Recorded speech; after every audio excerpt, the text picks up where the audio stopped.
สำหรับหันเฮาราคาถือจะมีอยู่2รุ่นนี้เนาะข้างหน้าจะเป็นระยะปรับล้าเนาะลักษณะเลนประมาณนี้เนาะเราจะเห็นเป้าคมสัตว์ขึ้น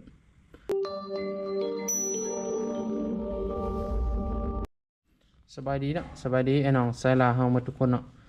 มื้อนี้เฮาสิมาแนะนำกล่องราคาถูกนะงบหลักแสนเนาะแนะนำให้ลูกค้างบบ่สูงเนาะแต่คุณภาพหลักล้านเนาะตัวนี้สำหรับร้านเฮาราคาถูกจะมีอยู่2รุ่นนี้เนาะรุ่นที่1จะเป็นยี่ห้อของมาร์กเนาะยี่ห้อมาร์กส่วนรุ่นที่2จะเป็นของมาร์คคูเนาะหรือว่าบางคนเอิ้นมาร์คโคเนาะตัวนี้ราคามีแต่หลักแสนเนาะเอาสิมาเบิ่งนำกันเลยเนาะตัวที่1จะเป็นของยี่ห้อมาร์กเนาะส่วนลักษณะเพิ่นนี้น้อยกระทัดรัดเนาะเบาระยะซูมแม่น4-16เนาะตัวนี้ระยะซูมแม่น4-16 4-16คูณ44เป็นหน้าเลนของตัวนี้เนาะระยะเป็น44ตัวนี้แม่นมีไฟในเลนเนาะไฟจะมี2สีมีสีดำกับบ่แม่นมีสีแดงกับสีฟ้าเนาะสีเขียวเนาะสีเขียวสามารถปรับไฟได้อยู่บนนี้เนาะเขาสิมาใส่ทานแล้วปรับไฟให้ลูกค้าเบิ่งตัวนี้เป็นทานกล่องเนาะลูกค้าบ่ได้สนใจทานกล่องเขาก็มีคือกันเนาะ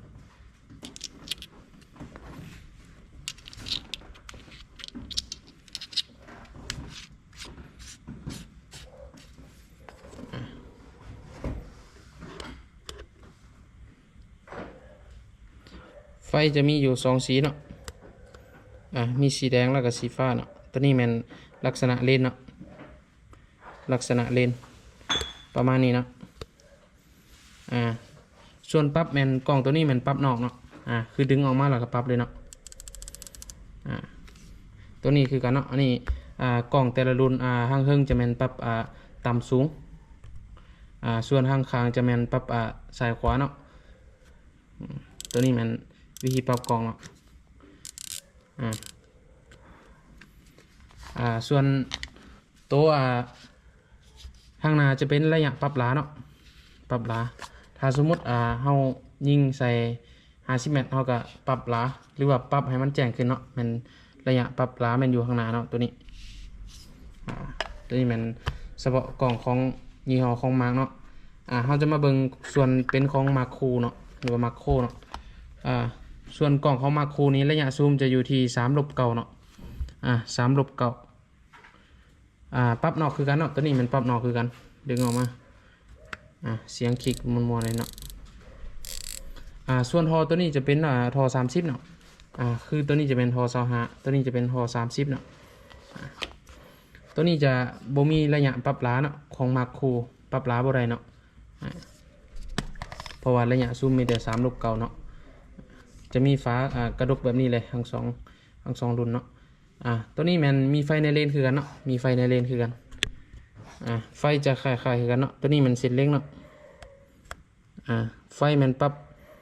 ได้2สีเนาะมีสีแดงแล้วก็สีเขียวคือกันเนาะตัวนี้มันสีแดงเนาะยิงกลางคืนหรือว่าไกลสีมืดมัน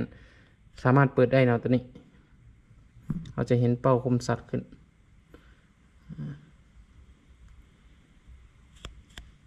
ตัวนี้มันเฉพาะเส้นเล็กเนาะ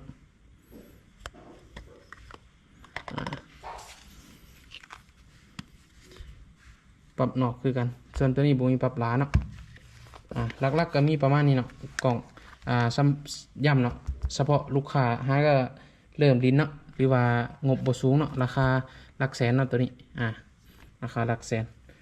ลูกค้าสนใจเครื่องมันสามารถทักเบอร์หน้าโปรไฟล์เขาเนาะซื้อเครื่องชุดนี้เขาจะมีแถมฝากระดกให้ทั้ง2รุ่นเลยเนาะแถมให้ทั้ง2รุ่นเลยสนใจมันทักเบอร์หน้าโปรไฟล์เนาะเบอร์เฮาแม่น98464155เนาะรับประกันบ่แม่นมิจฉาชีพเนาะผู้ใดติดตามเครื่องหันเฮาหรือว่าเคยสั่งเครื่องหันเฮาน่าจะฮู้ดีเนาะ